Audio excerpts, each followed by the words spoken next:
be real with y'all, the Indigo Disk DLC is looking spicy and the leaks keep on coming. We've got data mines, we've got the Riddler, and much, much more. Let's talk about the secret legendary. All right, so I'm not kidding when I say things have been crazy. I have so many things to cover in this video, so strap in, like the video, and subscribe if you enjoy our Pokemon rumors and leak content. Central Leaks reporting on, this is accurate. All of the new Pokemon in the Scarlet and Violet DLC. This is it. Some of the things are speculation, but 15 new Pokemon in total. Now, I do want to mention that this is not confirmed. Centro's saying it's confirmed. There's still some variation here, but pretty straightforward, right? You've got your Ogerpon, your legendaries. I don't have to recap those. Terapagos, then you've got the new Paradox forms of Raikou, Cobalion, Entei, and Terrakion. It's already been talked about that we're getting Entei and Terrakion Paradox forms. We've got Archaludon. We've talked about in a recent video about the Dipplin evolution. Dipplin works with Eviolite. A lot of signs pointing to Dipplin getting an evolution. And then the Momotaro Pokemon, if I'm saying that correctly, right? So basically the Loyal 3 kind of come from an old story, and there's a lot of speculation on the fact that there's going to be a new legendary added. This legendary that has something to do with these Loyal 3. Now, I went down the rabbit hole and it gets very interesting. If you actually play the DLC, there's a location called Peachy's, and then you've got this icon here of this like kind of pink pillow type of thing, and this is tied to that legendary Pokemon. Then we saw some data mine leaks of the various images that were left in the files, and there's this same image that almost kind of looks like a pig.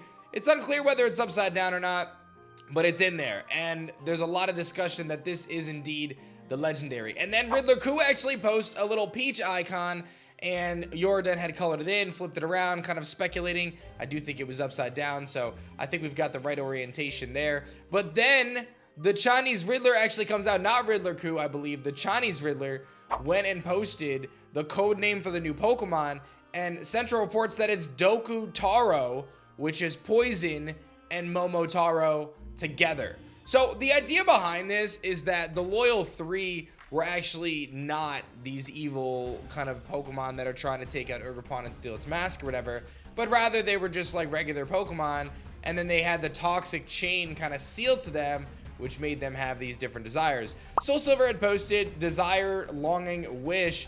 They became what they imagined the best versions of themselves to be. Something helped make their dreams come true. And if you look in the lore of the Steel Mask DLC, there is information about these 3 Pokemon. Okidoki saying that it was a smaller and weaker Pokemon, but a desire for strength led it to gain powerful muscles. In the context of Monkey Dory, it was originally a clumsy and dim-witted Pokemon, but a longing cleverness led it to gain great wisdom. A longing for cleverness, rather.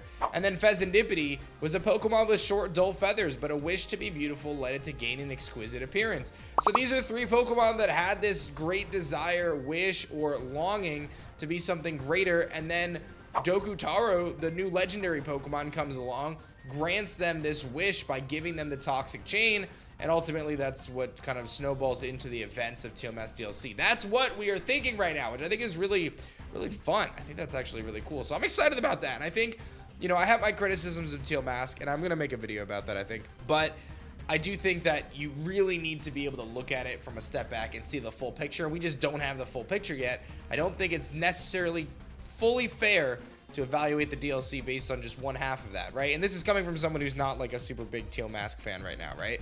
I think it's only fair that we wait and see what Indigo Disk has in store for us before we evaluate the whole picture, but the frame rate issues are seriously a thing. By the way, guys, I do want to remind you that we only have 1 day left on my giveaway, so if you guys want to enter to win a Nintendo Switch, a Kickstarter booster box, a promo pack, a $100 gift card, you can check out the Gleam link in the description below. It's totally free to enter. You just gotta check out my game, Alestrals. Alestrals is a brand new TCG. We launched on Kickstarter last year. We crushed it. We're about to launch our store very, very soon, and people have been loving it. A lot of people opening awesome cards. It's been amazing. I'm putting my heart and soul into it. I hope you guys will at the very least check it out. It's not Pokemon. We got our own thing going on, but you should check it out. It's awesome. If you're someone like me who grew up with Pokemon and monster franchises, like, it's a dream come true for me to be able to make my own and share my own feelings and creativity and everything like that with you guys. So definitely check out Alestrals and enter the giveaway for free. Like I said, we have a lot to cover today, so that's all the stuff going on with Doku Taro. Then we've got Riddler saying, reminder that the 4 apples are not in the Blueberry Dex. Realize that it kind of resembles Blood Moon, huh? And people are speculating what this could mean. Like, how does Dipplin and its new evolution kind of resemble Blood Moon, which is the Ursaluna? The one thing that we do have is that we know that Perrin is going to return in a side quest in the Indigo Disk DLC. So maybe there's a tie-in there, maybe where this is like a special Pokemon that we can get that, you know, is only through a side quest or something. We'll have to wait and see how that plays out. Whether the two are related or not, it's unclear, but just kind of what we're getting from that. El Chico Eevee actually reporting that there was a Scarlet and Violet data mine. They left Indigo Disk DLC Part 2 room. So there's like a room in the files for Indigo Disk that's probably not supposed to be there. A couple images of that, so El Chico Eevee finding some cool stuff there. Another interesting piece of the puzzle on the logo for the DLC, there are these various like glyphs that are kind of sprinkled on it, and we didn't really know what they meant. We've been kind of trying to decipher a lot of these symbols in the not only the imagery and the packaging of Scarlet and Violet, but now the DLC logos and stuff. And it turns out it was a tie to the Crystal Pool. So Soul Silver pulling this one up. I thought this was pretty cool, and I think it's definitely relevant here. How important is the Crystal Pool? I feel like we may have some ties back to it in Indigo Disk. I don't want to give them too much credit, but I do feel like they're really building, you know, kind of on top of something here. So I'm fully expecting that we're going to explore Area 0, and we're also going to potentially come back to the Crystal Pool in Indigo Disk. If I'm wrong, then I guess they missed. I don't know. Matt Yukana reporting that there's some interesting text entries for text you'll see during battles, and it includes a handful of things like BB League, Kieran, and then Zombie Man, Zombie Old, and Zombies, along with Nimona, Arven, Penny, and Dokutaro. Interesting. Zombies. Again, there's Dokutaro again, the code name for the poison Momotaro, the little peach guy. But let's talk about zombies. I don't know what that's gonna be. It'll be interesting to see what kind of zombies we're seeing in Indigo Disk. Then Riddler Koopos, another riddle. This was a couple days ago. A lot of people were speculating on it. It translates to Tian Kong Yun Sword, I guess. Some people are thinking this might have to do with the Ruinous Quartet. Maybe they get different forms, much like the Landorus and Tornadus and stuff did.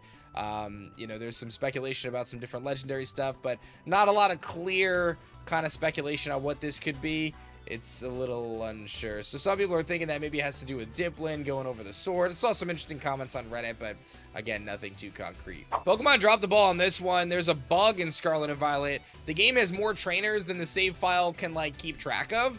So if you actually beat all of the trainers in the game and like the DLC trainers, then you can just re-challenge them over and over again because the game can't save the fact that you beat them, which is interesting. That's kind of funny. I just want to remind you that instead of doing that and updating that number, they added a selfie stick to the DLC on a phone that floats, which I just thought that was really funny. Not that I'm like trying to bash, I just think it's hilarious because it floats. I don't know.